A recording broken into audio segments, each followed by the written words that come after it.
Hey, everybody. We are going to go ahead and get started. Thanks so much for joining this session. I hope that you can see my screen okay. So today we are going to be talking about how to create smoke and tobacco free strategies.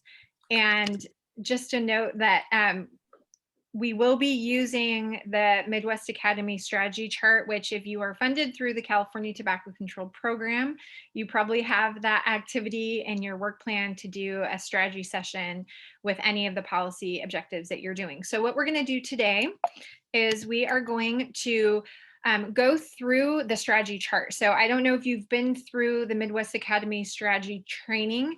That training, which is a 4-day intensive training, it has a little bit about the chart. It has a whole lot about organizing and working with your partners to organize community members to do advocacy work utilizing the chart. So I do want to spend a little bit of time today looking at the chart, how to utilize the chart. Also to note that the chart was really designed for community-based action, and working with colleges and universities is a different type of advocacy. Most because of the decision makers and who the decision makers are and how to access them and the power dynamics. So I'm going to talk a little bit about that when we get into the conversation on decision makers and tactics. And then I hope to have time to be able to do a practice strategy chart and really to just share some ideas around having goal conversations, talking about who decision makers are, and then also talking about who are some common allies, constituents, and opponents on campus. So just a few things to note as well when it comes to strategies. So if you are putting together a strategy chart for a college and university campus, and if you've not gone through a strategy training with Midwest Academy, our team is happy to help facilitate these trainings for you, these strategy conversations for you and for your partners. We also do this with youth coalition. So if you're working with a youth or young adult coalition on a policy activity and you need a facilitator, our team can help you with that. We also have a curriculum that we've developed specifically for youth that can be modified for young adult partners, but it's taking the strategy session and dividing it up over a 4-session period, because in their essence, a true strategy will take up to 6 to 8 hours to create. There's a lot of conversation, a lot of brainstorming that happens.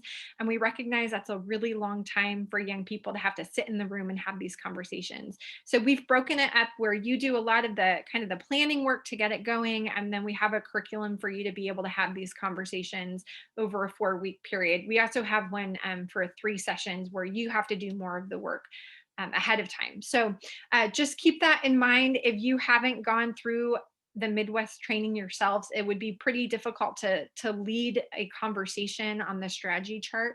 So our team is happy to help you with that. And hopefully, I think that CTCP is planning future Midwest trainings. So lots of opportunities to get training there. And if we run out of time today and don't have a lot of opportunity to do the planning, reach out to us at any time and we can do that with you as well and kind of talk through who the different decision makers are on campus, allies and constituents. But I'm hoping we have time to go over that today. So just to start off, I do want to know, because again, if you're funded through CTCP, you probably have in your work plan the Midwest Academy. And so who is Midwest Academy? So the Midwest Academy is a national training institute that is committed to advancing the struggle for social, economic, and racial justice. So I wanted to include that and be very explicit to read it because their mission statement is really important. This is an organization, they're a group of organizers who work with different entities, different communities and states to do advocacy work and organize communities. And California has actually been working with Midwest for a number of years. I think I was first trained in Midwest 12 or 15 years ago. So it's a model they've been using for a very long time. There's different models that you can use for doing organizing and creating strategies. And the Midwest has a great model and it evolves with time. Midwest recently made changes to their strategy chart. So when you think about Midwest Academy or you see it in your work plan, It's an overall organizing model. What we're going to be talking about today is just the strategy chart part of that. There's a lot of stuff that comes before you get into doing the strategy, like data collection, organizing your partners to come to the table to put together the chart. But today we're only going to be focusing on the chart. So, what Midwest does is they use principles of direct action organizing. And so, the entire purpose of what they're doing through this organizing is to make sure that the people within a community, the people who are being burdened by community problems and negatively impacted by what might be happening in the community, that those people can come together and can build up their power to have more power than any of the corporate interests or anything else that is influencing decision makers to make decisions that may burden communities. And so it's really to alter the relations of power within your local community. Now, this looks a little bit different with college campuses because college campuses, fortunately, while there are a lot of external influences coming into colleges and universities, it's not the same way as what we see in communities. So, for example, we don't see tobacco companies like funding a lot of campus presidents or chancellors or board of trustees members, where we may see tobacco companies lobbying in the Capitol and funding political campaigns. So there's a difference in terms of altering that sense of power. But we do have unique things within college campuses of who holds the most power. And it really depends on the school. It depends on the system that exists. And then it depends on the issues that people care about and the communities. And so that's what we look at when we do these strategy charts. And so this is the chart. Just looking at this, it's a lot. One thing I want to note is that when you go through your strategy chart process, you do not need to fit everything you do into this chart. And so you want to make sure what we typically do is when we get to do it in person, we have chart paper all over the room. I'm usually running from different columns because you don't always fit into the perfect columns when you're having these conversations. And then the other thing to note with these charts is that they need to be very flexible and you need to make sure that it's adaptable. So I talked about earlier in the morning session about when the cough campaign started, and we had spent 3 days putting together this really robust strategy and a timeline for how we were going to implement the strategy. And then the policy campaign ended after 9 minutes of public comment. And so we had to go back and we had to alter and modify and change a lot of things. And so that's what you always have to do with a strategy. These are um, living charts. They're constantly changing. We do a tactic, something changes, a decision maker changes. And so we need to alter what we do and make sure that they're flexible. So just be aware of that. Don't write your chart and then forget about it. There's a purpose to these once we know how to really utilize them. And they look overwhelming, but once you get familiar with the tool, it's a really, really helpful tool. And so the first thing when we get into the chart, the first thing is looking at the goals. And so the tricky part with the goals is you have the short-term goal, your intermediate, and your long-term goal. So think as your intermediate goal, that is the goal for the policy campaign that you're working on right now. So for an example, when we first started with cough, when cough first started, we had our short term, our intermediate, and our long term goal. So the long term goal for the cough coalition, which has since evolved since the campaign started, the long term goal is that every public or every college and university in California is 100% smoke and tobacco free. So that's a long term goal. We've been working at it for 20 years. We're still not there. We still have a lot of work to do. The intermediate goal at that time that we were working on, the policy win that we were looking for, was for the CSU system to give authority back to the campus president so they could change their policies. So that was the goal that we focused all of our strategy on. How do we get our decision makers to do this policy change for us? And then the short-term goals are stepping stones. There are little wins that we can have, little things that we can work towards, that we can celebrate the successes. And as we win those short-term goals, they'll lead us closer to our intermediate goal. And so when you're working on your strategy charts, what you're really going to be focusing on is that intermediate goal. What's critical with the intermediate goal is that you identify what's your win. And so, regardless if you're working with a college campus or if you're working within your city or your community, you have to figure out what is your win and at what point do you walk away from the policy campaign. So, I'm going to step outside. Well, I'll use an example for colleges and universities. So, if we look at our goal and we really dissect that, so the issue that we're working on is tobacco use on campus. So if we're getting really specific, we're looking at the use of tobacco on a campus property. And so our perfect outcome, pie in the sky, is that 100% comprehensive smoke and commercial tobacco free policy. And so that would include that the use of any product that is used for human consumption can't be burned or vaporized. That would include the use of smokeless tobacco products, can't be used on campus. And then we want to include sales, we want to include advertising, marketing, we want to include sponsorship. So a comprehensive policy, that is the goal that we want. But if I go back to what the issue is, my issue is really looking at tobacco use. My goal is to reduce tobacco use on campus to prevent initiation. So when we look at the win, my biggest priority for that campaign would be to make sure that we really try to address the use of tobacco on campus. So if the campus comes back and says, we understand the use thing, but we don't sell tobacco. Why do we need to include a sales policy? Or, we don't want to touch advertising and marketing. Your coalition then has to decide, okay, is it okay to exclude the sales piece or the sponsorship or the advertising and the marketing?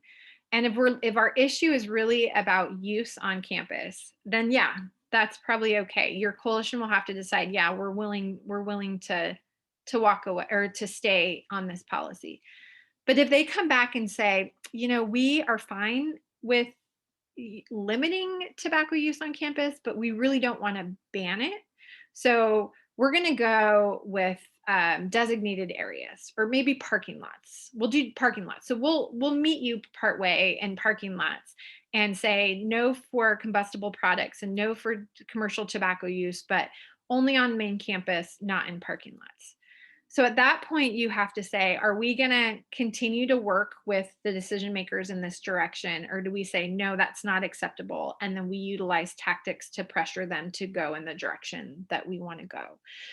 So what's really interesting about goal conversations with your group as you're having these discussions is that it seems pretty straightforward from our perspective, like this is what we want to do. But oftentimes it takes a lot of discussion among your partners to get on the same page because people might not be on the same page and think, well, why do we have to completely ban tobacco, commercial tobacco on our properties? So in those conversations, that's where you as a facilitator get an opportunity to ask those questions and share that information about what the benefits could be. But again, it's essentially up to your partners who are doing the strategy chart to make that decision on that win. I also want to note for in this session, if you have any questions as I'm talking, feel free to put them in the chat box or unmute yourself and ask them. Happy to answer them as we go through. So once we know what our goal is, we're going to kind of hop forward to identifying who the decision makers are. So I want to note this is very different. If we were talking about doing like a city or county-based policy campaign, we would be talking about a decision maker matrix where we look at the decision makers and we find out what issues they care about. We find out what their history is on tobacco issues in the community, and then we decide who our primary decision maker is. It's very different with colleges and universities because generally it's not one person that you need to influence. What we have found is that district governance for community colleges are usually pretty open to changing a policy if they get support from the campuses directly. So the campus president is supportive. We also know that campus presidents are more likely to be supportive of things if their shared governance, so their students, faculty, and staff are supportive. So our primary decision makers for a district-wide policy may be the board of trustees, but in terms of a power balance, they just want support from their campuses. So then who we're really working with on the college campuses are the secondary decision makers. So we're working with those campus-based decision makers who are going to have the greatest impact on changing the opinions of the primary decision makers. So again, if you've gone through the chart before, um, doing city campaigns, you're basing your tactics on that primary decision maker. For colleges, it's a little bit different because oftentimes we're building our tactics to get our secondary decision makers, our student, faculty, and staff, and our campus presidents to support that change. Then that will lead to changing our primary decision makers, who are the ones with the policy making authority. Hopefully, if you have any questions about that, let me know. Again, there's so many layers of governance in the community college system, it's a little bit overwhelming. It's also important to note, if you're not working with a public institution, if you're working with a private school or a trade or technical school, this is also going to vary different. The first thing we always tell people when they're working with campuses is understand the governance. So if you're working with a private institution, super important to find out who those decision makers are. For example, St. Mary's College, we've done some work with students, faculty, staff, and they have two groups of brothers that provide a lot of insight and guidance on policymaking authority. So those partners are really critical as well in the decision-making process. So finding out the governance, so then you can identify who those true decision makers are. The next part of the chart is looking at the allies, the constituents, and your opponents. And so think of your allies as people who may be supportive of the issue, and they have a vested interest in the campus or in your community, but they're not people from the community. So if you work with a CTCP funded organization, you are an ally. If you are from a voluntary health organization like the American Lung Association, Breathe California, the Cancer Society, the Heart Association, the County Health Department, you are all allies because you support the work that is happening and you are from the community, but you are not from the college. So allies are individuals who can provide a lot of support, can provide resources. They may have some political power and expertise on the issue, but they're not people who are essentially directly from the campus where this work is being done. And so when it comes to the lead advocacy efforts, that really comes from constituents. So the constituents on college campuses are the employees and the students.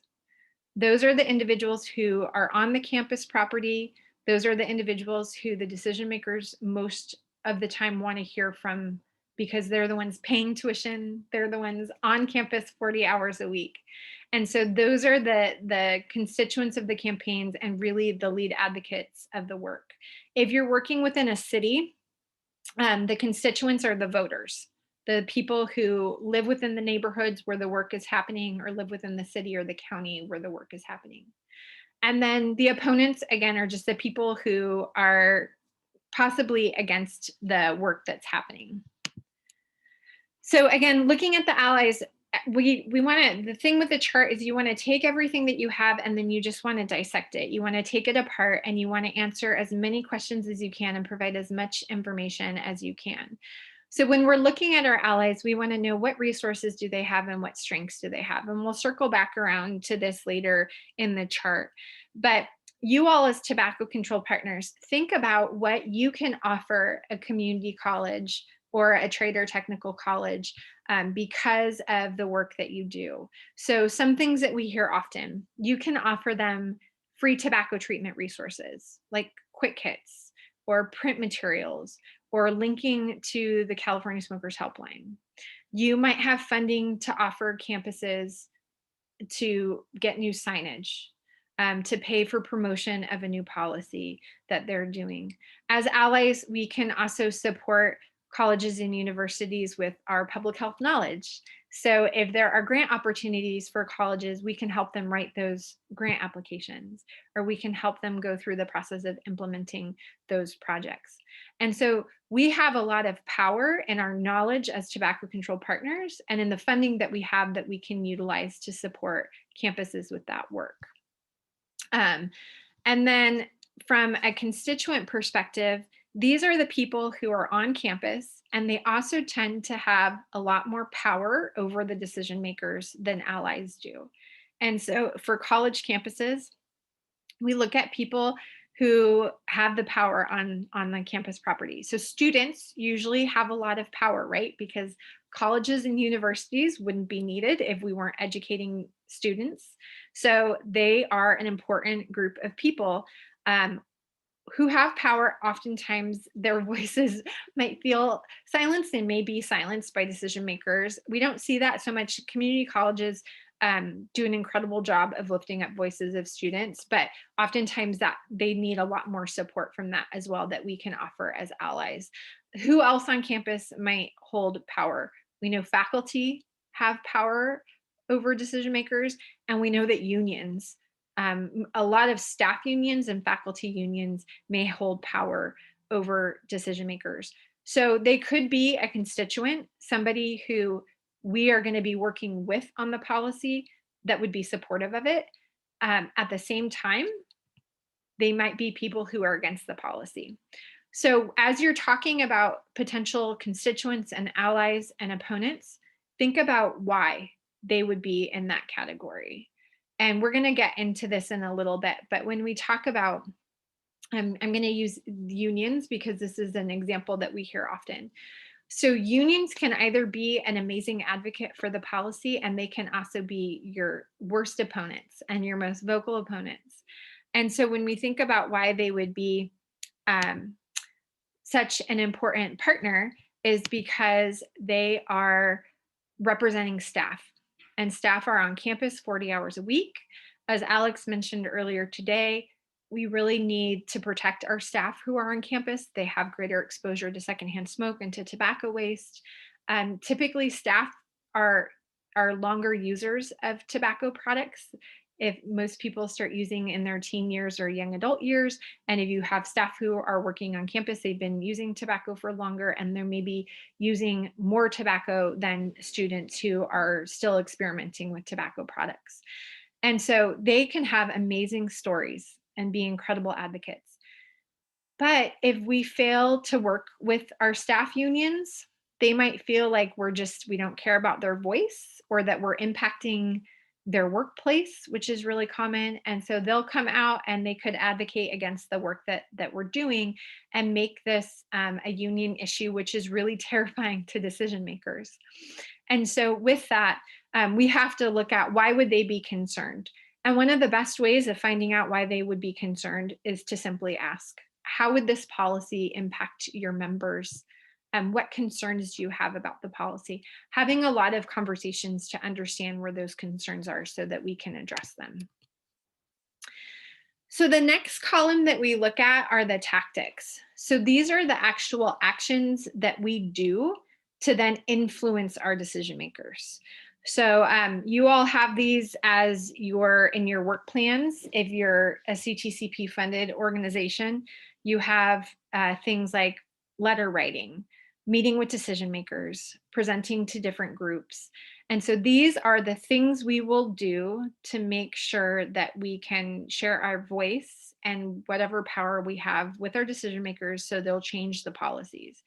And so we typically make sure that these tactics are very adaptable, because we might try to do something and it's not working, so we have to try something else. Or we have a tactic to meet with a decision maker, and then the decision maker says, hey, I need to hear student voice. So then you have to add in a new tactic and find a way to get that information to the decision makers. So some of the most common tactics that we see are presentations and meetings. And so again, shared governance, you're going to hear us say that over and over and over again, because shared governance is critical to how colleges and universities operate. And so with those shared governance, it's really important to do presentations to students and to Student Senate or associated students, to faculty groups, and also to staff council. And in those meetings, asking for letters of support or asking for resolutions. Other tactics are one-on-one meetings with stakeholders or decision makers, and even having meetings with a campus president or somebody from their office and just learning, what is it that you need to support this policy? And that in itself is a tactic, having those conversations. And then also pulling together information that you can share with different decision-making groups on campus. Also media campaigns, so social media campaigns, doing something on campus, doing op-eds. I don't know if anyone from Skyline College is here, but they recently had an awesome article in their student paper that highlighted why this work is really needed. So utilizing media to get information out, get education out. And then other types of tactics are, again, more letter writing, doing petitions, doing online petitions to get the student voice to be part of this movement, testimony at any of the meetings, any board hearings that are happening, and then having town halls or community forums. And these are always really interesting because you could get 3 people there and you can get hundreds of people there. But it's a really good opportunity as advocates for us to just listen, to hear what the community thinks about the issue, and to just look at any concerns they may have or anything that might motivate them for going smoke and tobacco free. Okay, so just thinking about your tactics. Who are they linked to? So what is the point of the tactic that you are doing? And is it going to have influence on changing somebody's mind? So are you doing a tactic? And this is really important. Are you doing a tactic because it's in your work plan? Are you doing a tactic because it's going to be a strategy for getting student government to support the policy? So if you have a work plan or a tactic that's in your work plan and you're trying it and it's not working, it might just not be a good tactic and might be something that you go back and say, hey, we need to take this out of our work plan because it's not appropriate for the population that we're working with. So just make sure that your tactics are really purposeful. I'm very well aware, like all of you who are funded through CTCP, we also write our work plan before we receive funding. And sometimes our work plan doesn't match what we're actually doing. So just make sure that your tactics are purposeful and that you're not just doing them to do them because they're in your work plan, but that they will translate into shifting power and to getting support for the policy. And then something else, we have an incredible privilege of working with young people and working with campus partners. And so while we are really striving to advocate for policy change and we need that policy change to happen, that's what we're funded to do.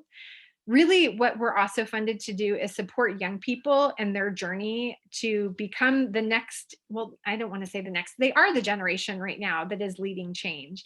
And so to support them in doing that, there's so many leadership opportunities. There's so many ways for young people to grow from being able to do this work and for us to grow from learning from them.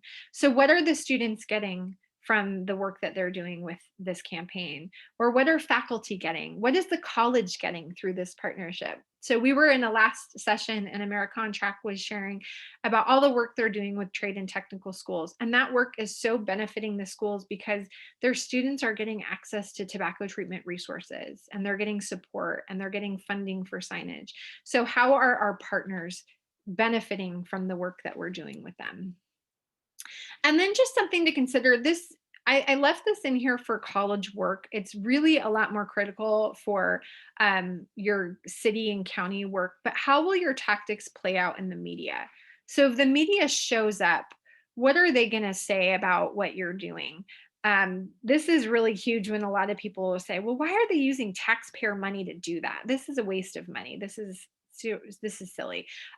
It's not as much on colleges, but there are times when tobacco-free work pops up in the media, and students will ask, like, "Why are we doing this? Is this really a priority for our campus?"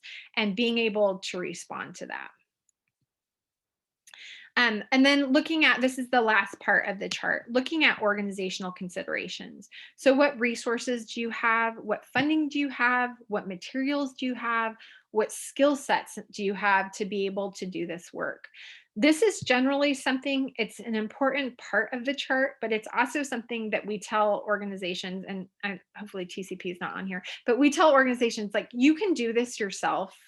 Do the organizational consideration portion yourself, and think about what resources and materials you have that you can offer to the campaign, and where are there gaps, what are things that you need. And then when you're having your strategy session with your partners, that's where you can ask the questions. Okay, what do you have? So your student government, you have direct access to students. That's incredible. You are on social media and you can do a big blast that way.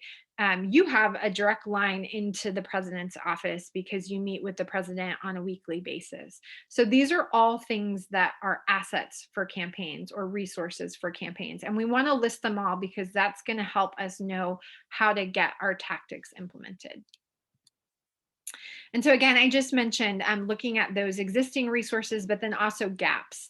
And then you can go back once you have your allies and your constituents listed out, you know who your partners are, you can see if your partners can fill any of those gaps that you have. So one major gap that we all have from the tobacco control field, as we start off with campus work, we're not campus members.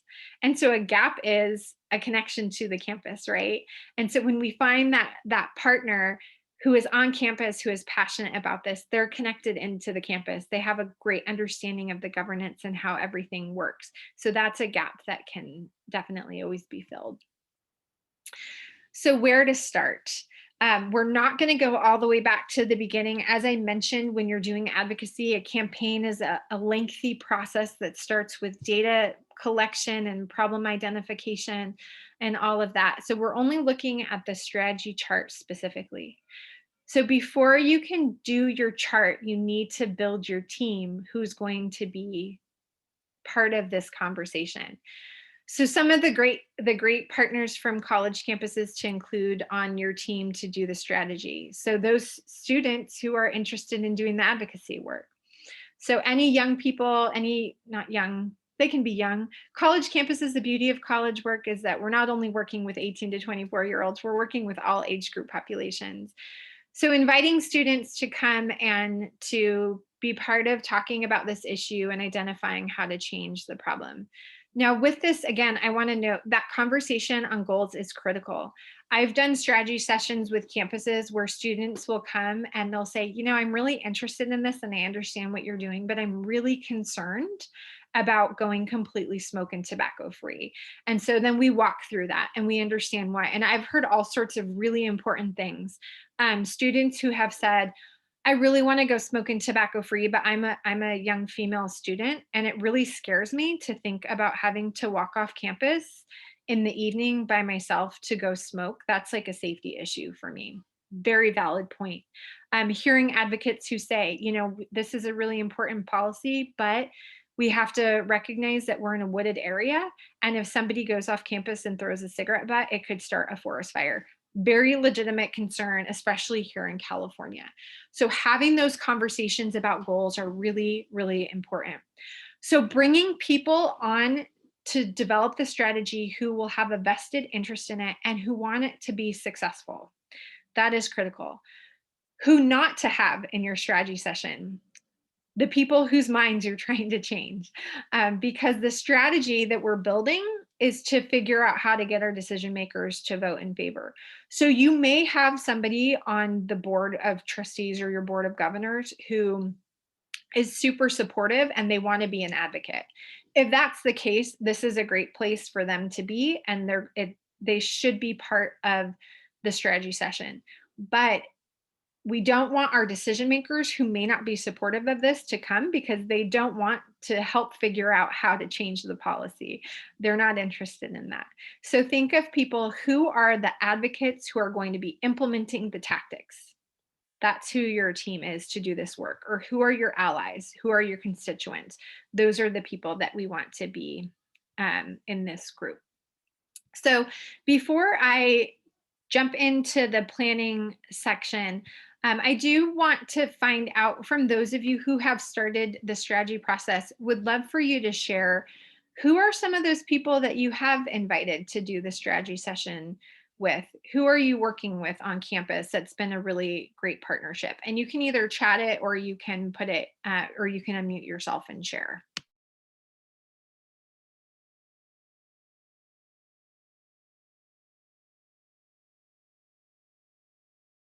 Does anybody have anything? I have a hard time seeing everybody on here. So if there's anybody that wants to share. Has anybody done a strategy session yet on campus? So Kim, we did one, and we have students, and um, we also have the student health center director be part of this, and a professor.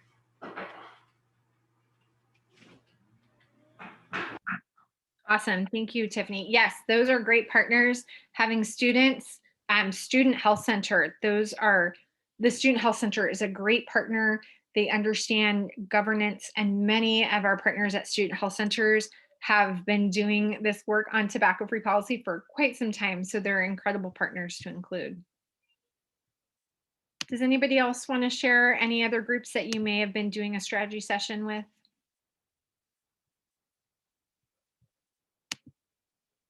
Okay, so as Tiffany shared, students, Student Health Center, other good partners to work with could be any faculty that you have from any of the health sciences. So if you have a public health program, a health science program, possibly a nursing program, really great opportunity to engage faculty in the process and having these conversations.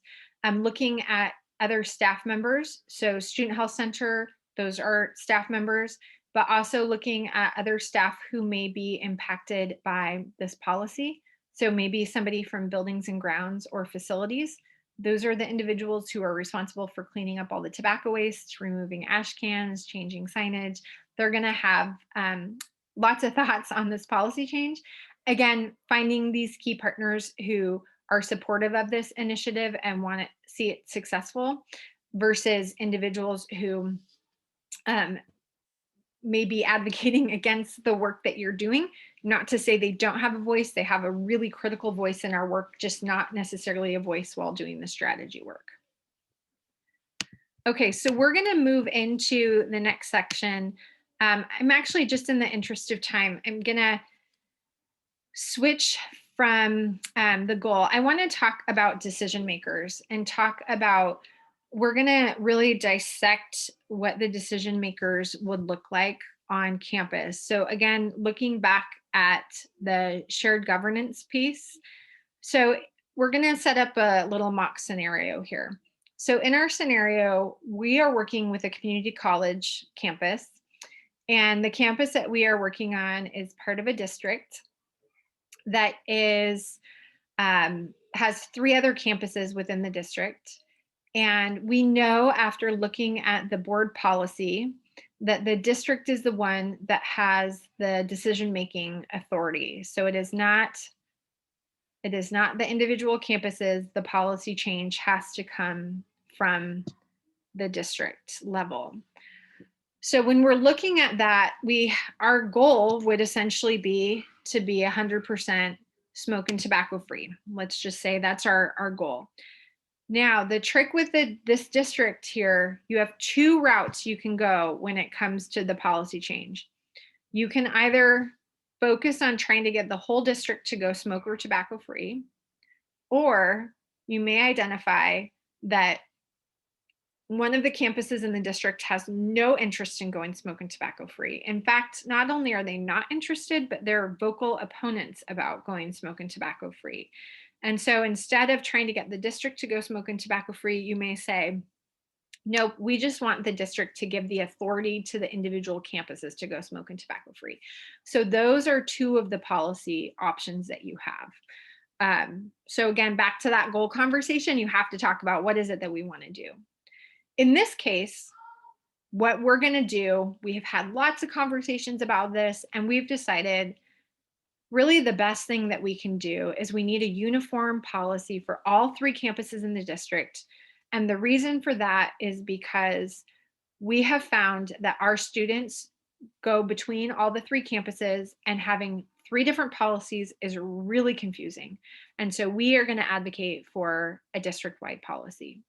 So if we're advocating for a district-wide policy, who is our primary decision maker? And you can either chat it, you can say it, or if you just put your arrow, your mouse to the top of the screen, there's an annotate button. You can click that, and then you can write that here under the primary decision maker. So who do you all think is our primary decision maker?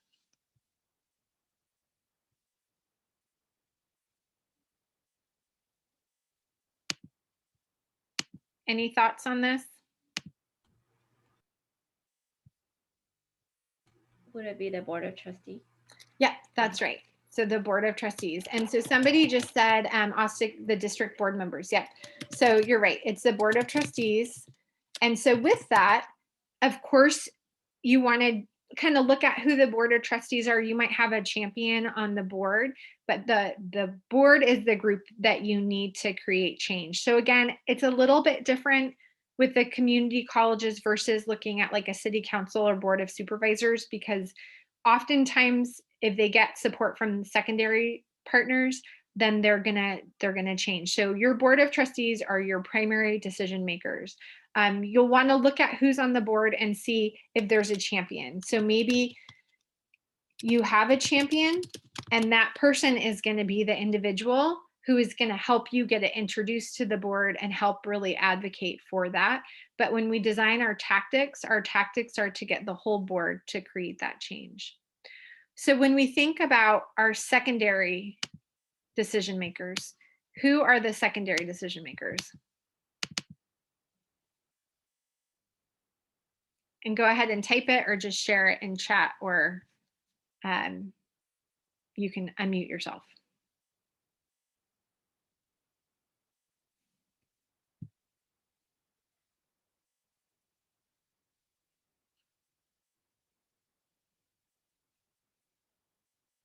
Students, that's right. Yep, so students. So we have individual students. So I'm going to put here, we have, so individuals, we want to hear the students. We have student clubs or organizations. And then the big one that I'm going to put a star by is student government. So student government is going to be the group who is part of the shared governance. So remember, shared governance is 3 parts: student government, your faculty senate, and your staff council.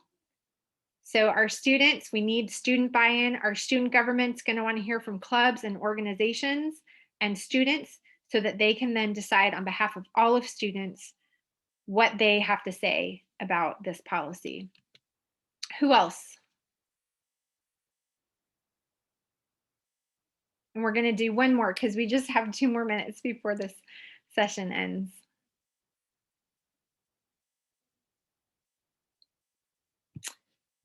Oh, I'm sorry, you're muted.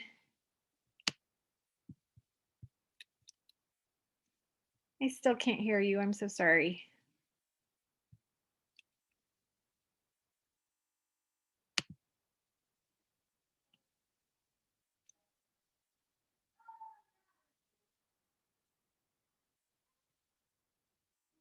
And I saw a note about student life. Yeah, student life is huge.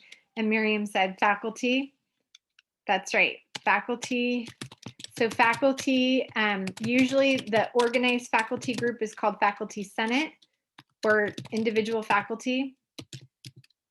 Administrators. And I just want to note, somebody said earlier, student life, which is really important. Student life oversees all the clubs and the organizations, critical partner to this. So administration, yes. So administration, that is your campus president, right? Campus president or any of the vice presidents. Oftentimes, the administration has a council, the president's cabinet or the president's council, that brings everybody together. And so this is definitely a group. It's a really, really important group to be working with. So I'm going to note that there. And then employees, exactly. So faculty are employees, but staff, we're looking at like classified staff. classified staff are such critical partners. And I just want to note, they're often partners that are left out of the conversation. And so developing those relationships are so important. So I'm going to just mention employees, and this is staff council, oftentimes what they're called, such important partners. Okay, I think that we are out of time, and I apologize that we weren't able to get through more of this, but I hope that the information on the chart was useful. I hope just kind of hearing about how to utilize this chart with the governance of colleges, and specifically community colleges, is useful. Somebody just noted, what about deans? Deans are also important. So deans are usually not part of the shared governance process, but they are important partners because they might often be part of the president's council or the cabinet. And so they'll have a lot of say of what's happening within their schools. So they're going to be important partners that are going to be usually either part of faculty senate or the president's council. So definitely partners to be working with and including in your work. Great group to do education. And if you can find a dean, especially like a dean of student affairs or dean of any of the health services on campus, phenomenal partners and advocates for your work. And yes, they add a lot of momentum. UC San Diego, actually the whole UC system, short story, when UC San Diego went smoke and tobacco free, the students were doing incredible work. They got a lot of student buy-ins, but they needed faculty and staff support. And one of their deans took it on to do that work. And she got their support, but then she went to the system and she told the leadership at HR at the system, like, hey, we need to do this for employee health. And that started the whole movement with UC, with that dean, Karen Calfee, who was a phenomenal advocate for this movement. So I love that you shared that comment on deans. So thank you, everybody. I'm so sorry to have run out of time. Please don't forget to contact us if we can help you with all the strategy chart stuff. Happy to share our resources. And just a friendly reminder, when you log out of here, go back to the main session. There's a link there, and Andrea and Alex will lead through a little closing activity. Have a great day, everybody.